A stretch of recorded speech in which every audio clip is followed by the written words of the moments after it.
আজকের গল্পটির নাম টিকিট। গল্পটি লিখেছেন নারায়ণ গঙ্গোপাধ্যায়। গোপেশ্বরবাবু পাগল হয়ে গেলেন। পাগল হওয়ার পাত্র তিনি নন, বলাই বাহুল্য। খুব ঠান্ডা মাথার লোক, বেজায় হিসেবি। আর এতই হিসেবি যে বাড়ির চাকর বাজার করে এনে 5 পয়সার হিসেব ভালো করে দিতে পারেনি বলে তার মাস মাইনের 3 টাকা কেটে তাকে তাড়িয়ে দিলেন তিনি। যেমন অগাধ টাকা তেমনি কৃপণ। একজোড়া জুতোয় 5 বছর চলে, একটি জামায় 1 বছর। ছেলে সস্তায় একটা গোটা ইলিশ কিনে এনেছিল বলে রেগে আগুন। একটা আস্ত ইলিশ 5 টাকা দিয়ে? তুই তো আমায় ফতুর করবি দেখছি। বেরো, এক্ষুনি বাড়ি থেকে বেরিয়ে যা। চটবার কথাই, যে বাড়িতে হপ্তায় একদিন 200 গ্রাম কুঁচো চিংড়ি আসে, সেখানে একটা গোটা ইলিশ। ছেলে রেগে মেগে মিলিটারিতে চাকরি নিয়ে হায়দ্রাবাদে রওনা হলো।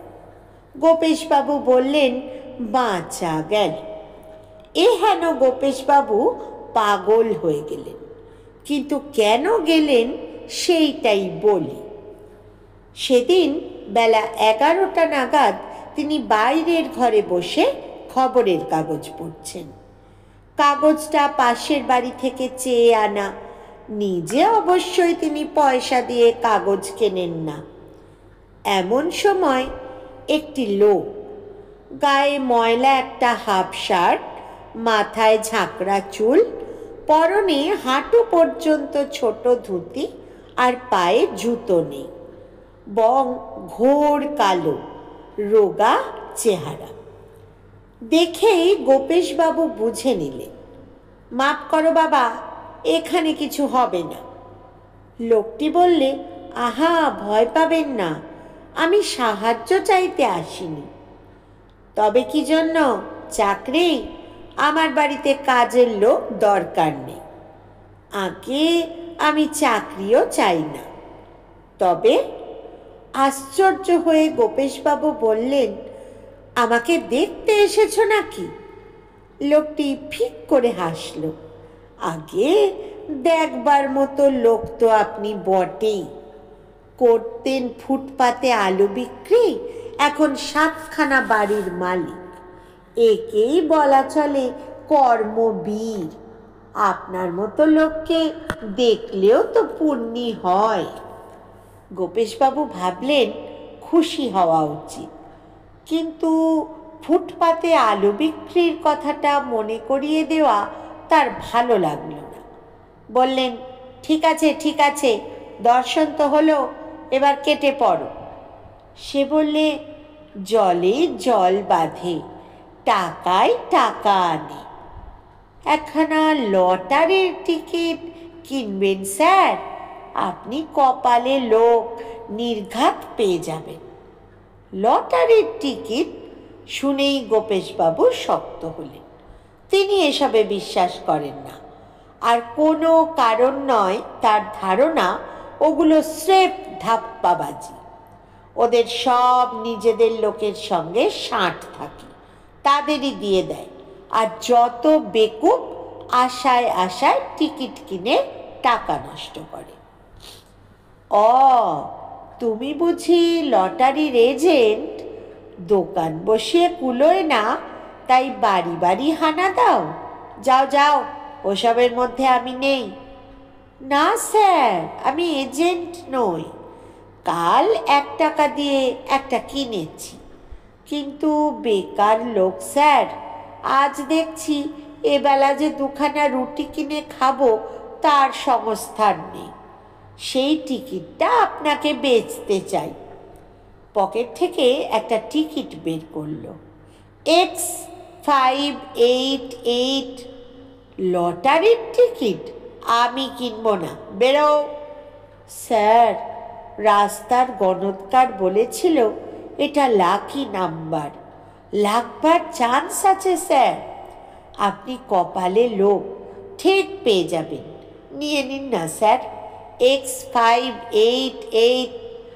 রাস্তার গণৎকার, জোচ্চোর কোথাকার। স্যার, অত অবিশ্বাস করতে নেই স্যার। কিসে যে কি হয় বলা তো যায় না। নিতান্তই খিদের জ্বালায় এটা আপনাকে বেচতে এসেছি। বেশ, 1 টাকা না দেন, 12 আনাই দিন। বেরো। আগে 8 আনা, 6 আনা, অন্তত 4 আনাই দিন তাহলে। খিদে ভারী কষ্ট পাচ্ছি sir. Get out, get out! ঘর ফাটিয়ে চিৎকার করলেন গোপেশবাবু। লোকটা হকচকিয়ে নেমে গেল রাস্তায়। ঠিক 17 দিন পর, ঠিক বেলা 11টা, পাশের বাড়ি থেকে চেয়ে আনা কাগজটা পড়তে পড়তে হঠাৎ একটা প্রবল লাভ। সেই লটারির ড্র, এবং প্রথম প্রাইজ 3 লক্ষ টাকা। X58807। অবশ্য 588 পর্যন্ত শুনেছিলেন গোপেশবাবু। লোকটাকে আর পাত্তাই দেননি। কিন্তু কে বলতে পারে যে তারপরে 07 ছিল না? আর রাস্তার গণৎকার বলেছিল লাকি নাম্বার।